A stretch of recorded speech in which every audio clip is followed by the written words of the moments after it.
So from this study, the main endpoint was to demonstrate a benefit in terms of overall survival in non-squamous disease, lung cancer.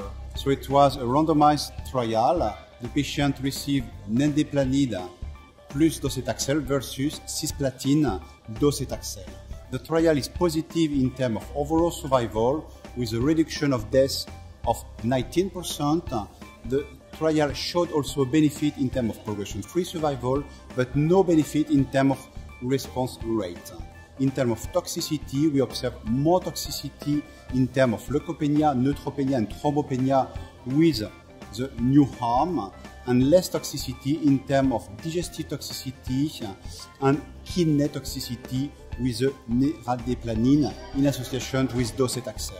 So this trial might be a new association in first line for squamous non-small cell lung cancer, but just remind, it was a trial in Asian population. So that means currently we need to have the same type of trial in Western population to demonstrate and to confirm this type of result, to have this type of association in first line on squamous non-small cell lung cancer for the Western population.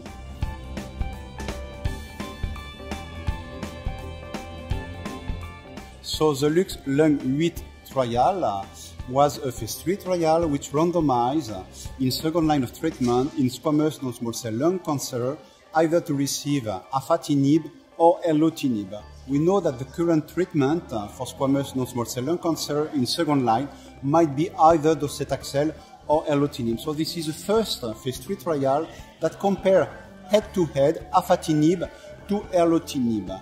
And so this trial, the main endpoint was progression-free survival, and the trial is positive. The trial is positive in terms of overall survival with a reduction of risk of death of 19% and also with a reduction of risk of progression of 19%. So this trial is positive overall survival. It is also positive in terms of progression-free survival and also a benefit in terms of duration of treatment in afatinib in comparison to erlotinib. In terms of toxicity, it was quite similar profile of toxicity, but higher toxicity in terms of diarrhea toxicity with afatinib. This is something that we well known with afatinib. So that means in second line of treatment for the squamous non-small cell lung cancer, if we want to choose a TKI EGFR, the afatinib might be the reference treatment for this setting of population in second line.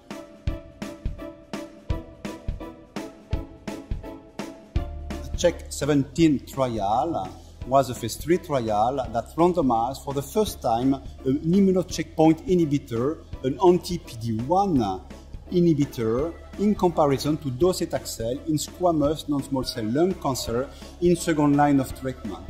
So the reference treatment for this population in second line is a docetaxel. The main endpoint was overall survival. Secondary endpoint was progression-free survival. This trial demonstrates a clear benefit in terms of overall survival with a reduction of death of 41% in this setting, with an overall survival 6.0 for the docetaxel, 9.2 months for the nivolumab. So a clear and a huge benefit in terms of overall survival, and also a benefit in terms of progression-free survival, and a benefit in terms of response rate. And what is also important for this type of new treatment with immunotherapy, this is also to see the percentage of a live patient at 1 year. It was 24% in the docetaxel arm and 42% in the nivolumab arm. So a huge benefit at 1 year's overall survival.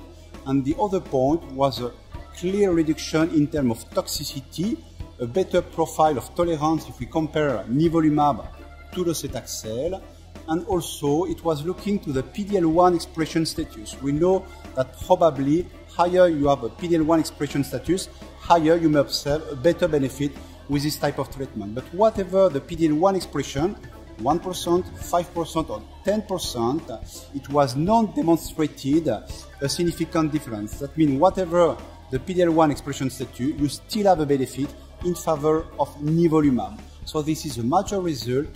That means currently and in the near future, nivolumab should be the treatment of reference of squamous non-small cell lung cancer in second line of treatment.